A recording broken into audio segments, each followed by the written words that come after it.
Eu farei aqui apenas perguntas do deputado Bartô, companheiro nosso de bloco do Partido Novo. São 4 perguntas, eu farei as 4 e em seguida os secretários poderão respondê-la.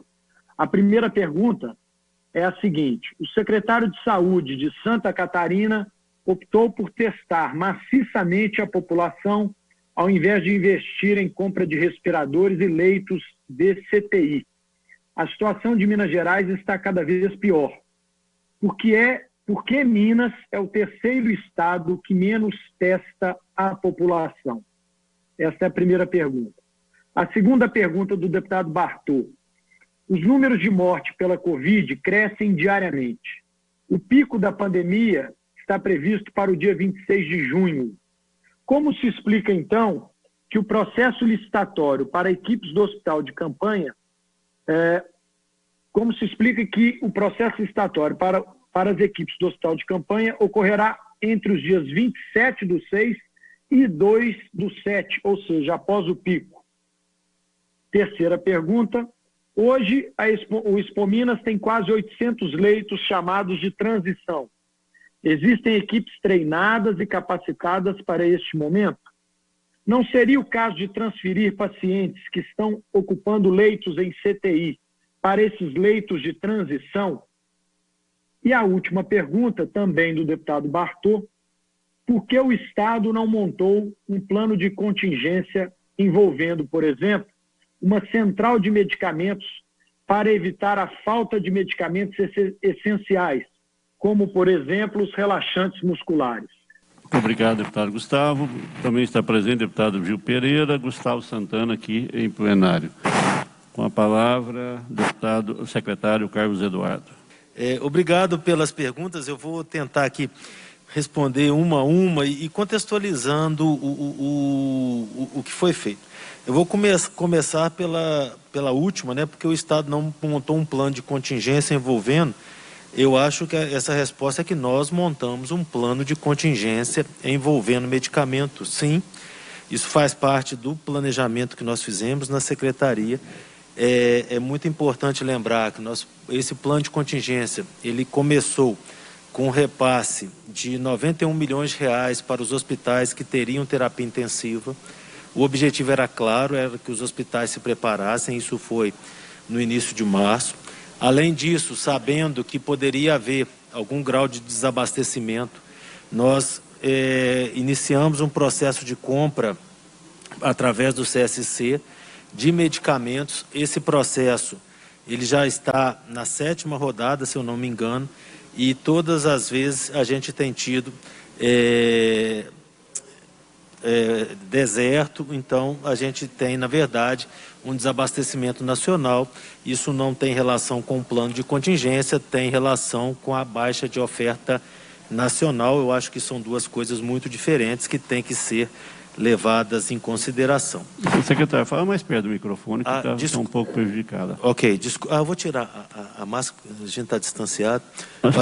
Já estamos numa distância de 2 metros, não tem problema tirar a máscara. Eu acho que fica melhor, né? Então, ou seja, há um plano de contingência, nós estamos caminhando com esse plano de contingência, só tem que tomar um pouco de cuidado em relação a um desabastecimento que é mundial e nacional, como se não fosse uma ação eficiente da Secretaria, né?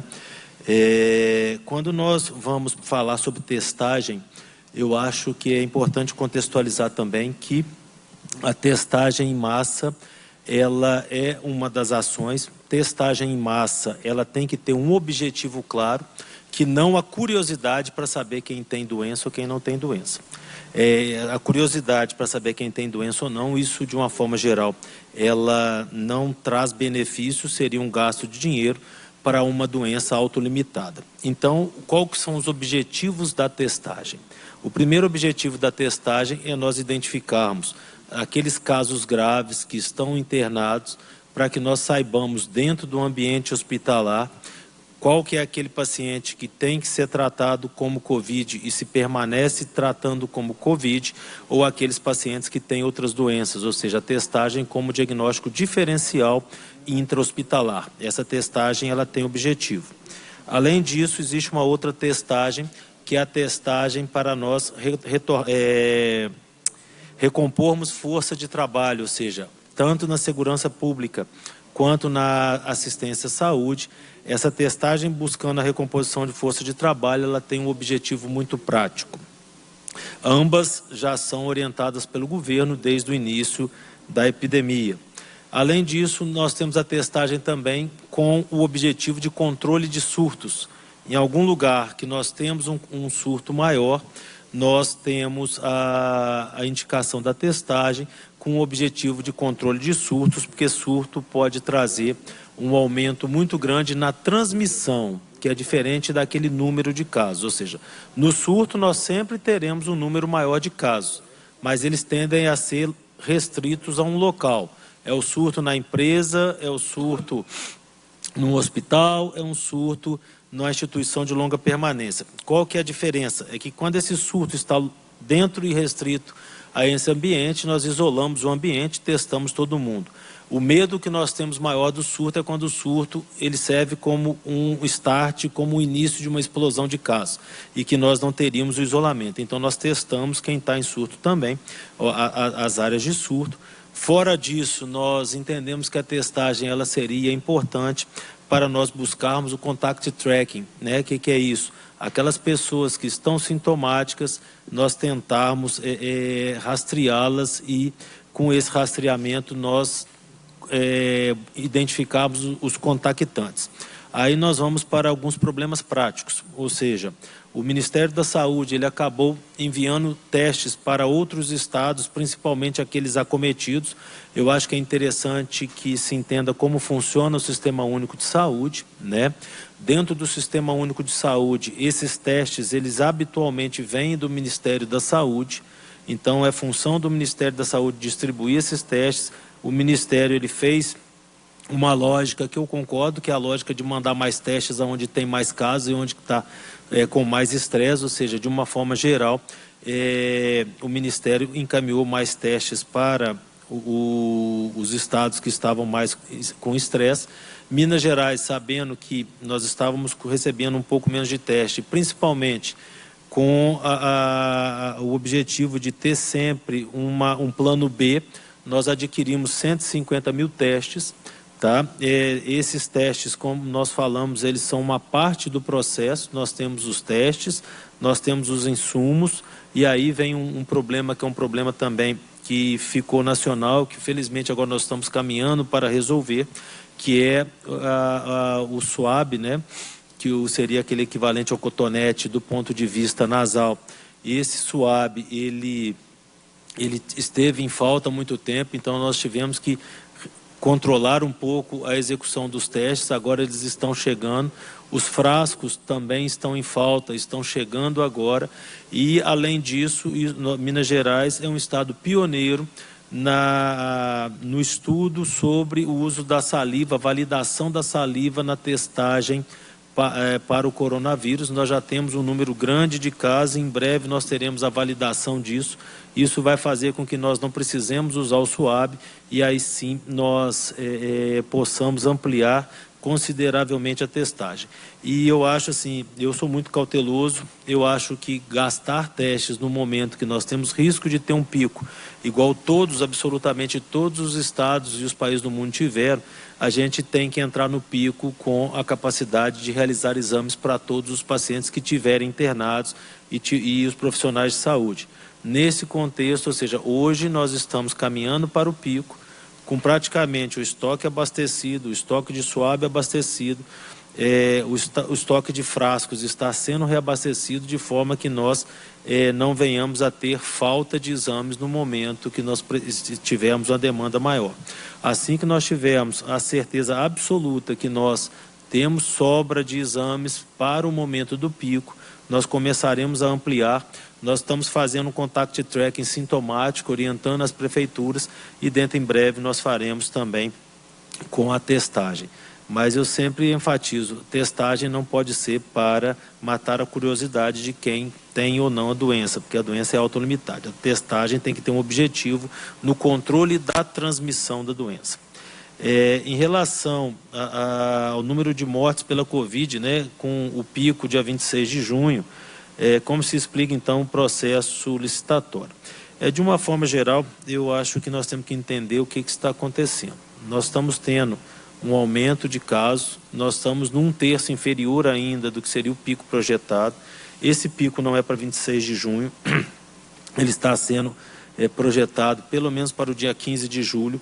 No fundo, nós já tomamos medidas que era reforçar o distanciamento social, e esse reforço do distanciamento social, ele tem por objetivo muito claro evitar o pico.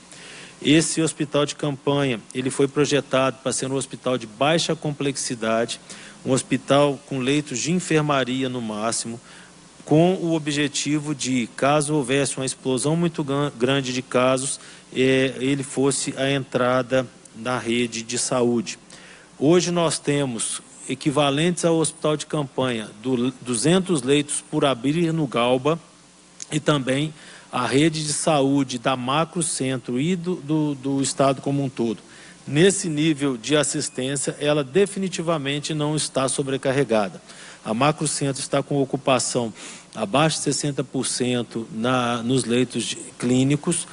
A região do estado está próximo disso, ou seja, nós não temos uma sobrecarga tão grande para pensarmos em abrir o hospital de campanha. Isso me parece ser imprudente, a gente neste momento ter um gasto muito alto para um hospital que ficaria ocioso.